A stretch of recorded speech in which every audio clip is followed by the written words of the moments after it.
శ్రీమాత్రే నమః శ్రీ గురుభ్యో నమః. తదుపరి కుంభరాశి. కుంభరాశి వారికి సంబంధించి విశ్వావసునామ సంవత్సరంలో ఎలా ఉంది అనే విషయాన్ని తెలుసుకుందాం. విశ్వావసునామ సంవత్సరంలో కుంభరాశి వారికి ఆదాయం 8, వ్యయం 14, రాజ్యభూజ్యం 7, అవమానం 5. ఈ యొక్క రాశి వారికి సంబంధించి గతంలోనే చెప్పుకున్నామండి. శని తిరోగమనం ప్రారంభమై ఈ కుంభరాశి గుండా ప్రయాణం చేస్తూ ఇది మీనరాశిలోకి మార్చి 29వ తారీఖు వరకు ప్రవేశిస్తుంది. అప్పటి వరకు కూడా ఏలినాటి శని ప్రభావం అనేది ఈ రాశి వారికి ఉంటుంది అని చెప్పాం. అయితే శుభవార్తో ఇబ్బందికరమైన వార్తో కానీ మనకందరికీ తెలిసినటువంటి రాహుకేతువులు ఎవరైతే ఉన్నారో అవి అపసవ్య దిశలో సంచారం చేస్తాయి. కుంభరాశి వారికి శని గ్రహం అధిపతిగా ఉంటాడు. ప్రస్తుతానికి శనీశ్వరుడు ఈ గ్రహంతో సంచారం చేస్తూ ఈ యొక్క మార్చి ప్రాంతం చివరిలో మీనరాశిలోకి ప్రవేశిస్తూ ఉన్నాడు. దీంతో ఈ రాశి వారికి 7.5 అనేటువంటిది పోయి రాహుగ్రహం వీరిలోకి ఎంటర్ అయినప్పుడు కాస్త మతిమరుపు లేదా ఎవరినైనా అనుమానించడం, పోలీసులు, లాయర్లు, ఏవైనా కేసులు, డబ్బులు కట్టడము, గందరగోళము, అనారోగ్యము, మానసిక ఒత్తిడి ఇవంతా ప్రథమార్థంలో ఉంటుంది. ప్రథమార్థము అంటే మొదటి 3 నెలలలో ఉంటుంది. మే చివరిలో రాహు మీనం నుంచి కుంభంలోకి సంచరించడం ప్రారంభం చేయగానే ఇలాంటివి జరుగుతాయి.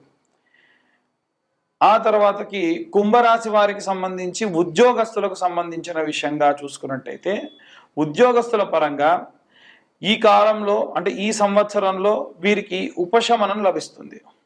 అప్పటి వరకు ఉన్న స్ట్రెస్, గత ఉద్యోగస్తులలో ఉన్నటువంటి వారి యొక్క బాస్ నుంచి భయపడడం ఇలాంటివన్నీ కూడా తీరి చాలా ఆనందంగా ఉంటారు.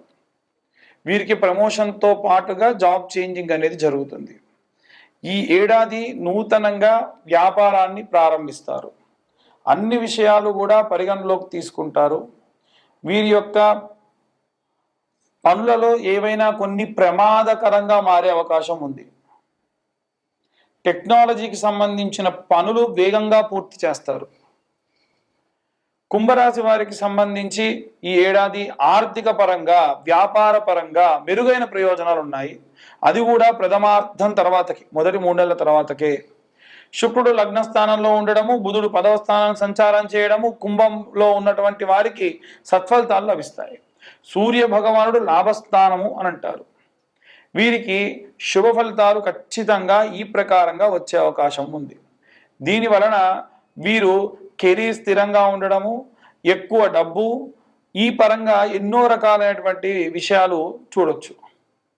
అయితే కుంభరాశి వారికి సంవత్సరంలో ఏప్రిల్ నుంచి నవంబర్ వరకు కొన్ని రకాలైనటువంటి వ్యాపారాలు మాత్రమే అనుకూలంగా ఉంటాయి.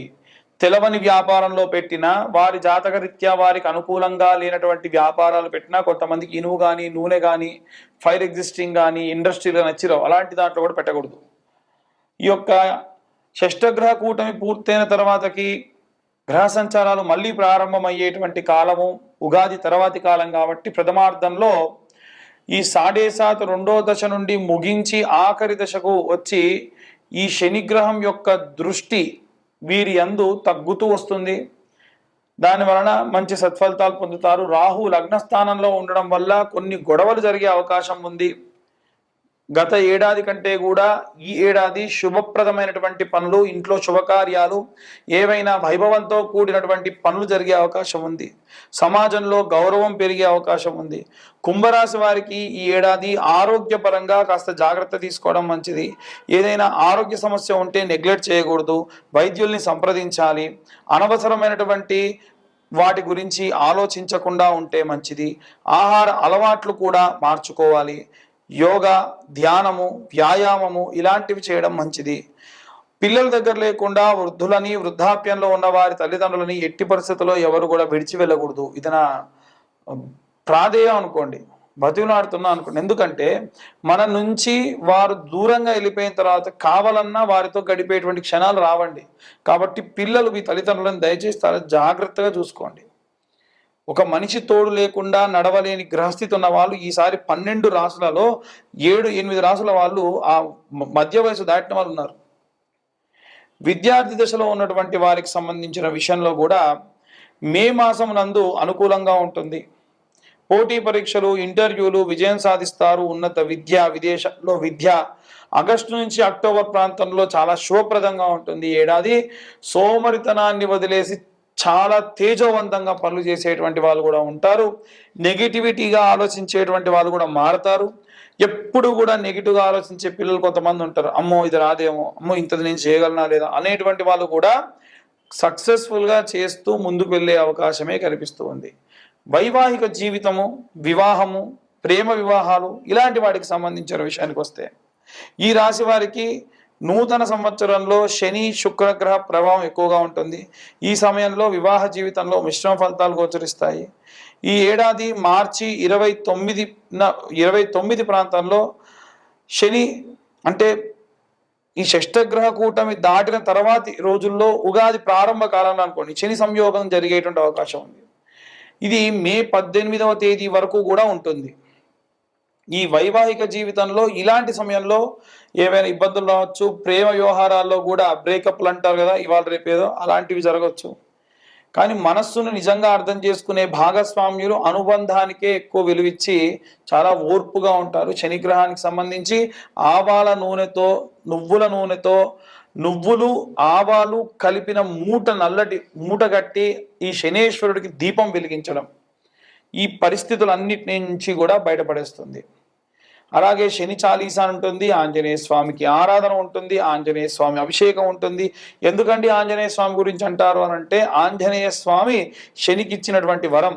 నాకు అభిషేకం జరిగిన, నాకు సింధూర పూజ చేసిన, నా పాదముల దగ్గర నిన్ను ఉంచుతాను కాబట్టి నా యొక్క శరీరం పై నుంచి ఈ యొక్క శ్రావణం జరిగినటువంటివన్నీ కూడా, శ్రవించినటువంటివన్నీ కూడా నా పాదముల దగ్గరికి చేరి నీకు ఉపశమనం కలుగుతుంది అని ఆంజనేయ స్వాముల వారు శనేశ్వరుడికి ఇచ్చారు. కాబట్టి ఆకు పూజ, అలాగే సింధూరార్చన, అలాగే స్వామివారికి పంచామృతాలతోని అభిషేకము, మన్యసూక్తంతో కూడినటువంటి అభిషేకం చేయించడం ఉపశమనం కలుగుతుంది. ఇవన్నీ కూడా గోచారరీత్యా చెప్పే విషయంలో పూర్తిగా మీ జాతకానికి సంబంధించి విశ్లేషణతో కావాలి అంటే మీ పేరు, date of birth, time, place కింద ఉన్న నెంబర్కి వాట్సాప్ చేస్తే పూర్తిగా మీ జాతకం విశ్లేషణతో మీరు తెలుసుకోవచ్చు. మీ లగ్నం నుంచి పంచమ, కోణ, సప్తమ, నవమ స్థానాలు ఎవరెవరు ఉన్నారు, ద్వాదశ స్థానం ఎవరున్నారు, మీకు ఉన్నటువంటి జరిగేటువంటి గ్రహస్థితి సంచారం ఎలా ఉంది, దశ, అంతర్దశ, నవాంశ, అష్టక వర్గ, గోచారము వీటన్నిటికీ సంబంధించి ఎన్నో రకాల క్యాలిక్యులేషన్స్ వేసి 60 నుండి 70 పేజీల జాతకం మీకు అందించడం జరుగుతుంది. ఈ జాతకానికి గాను ఈ 2025 సంవత్సరంలో కేవలం 2025 రూపాయలు మాత్రమే ఛార్జ్ చేయడం జరుగుతుంది. చాలామంది నరదృష్టితో బాధపడుతూ ఉన్నారు.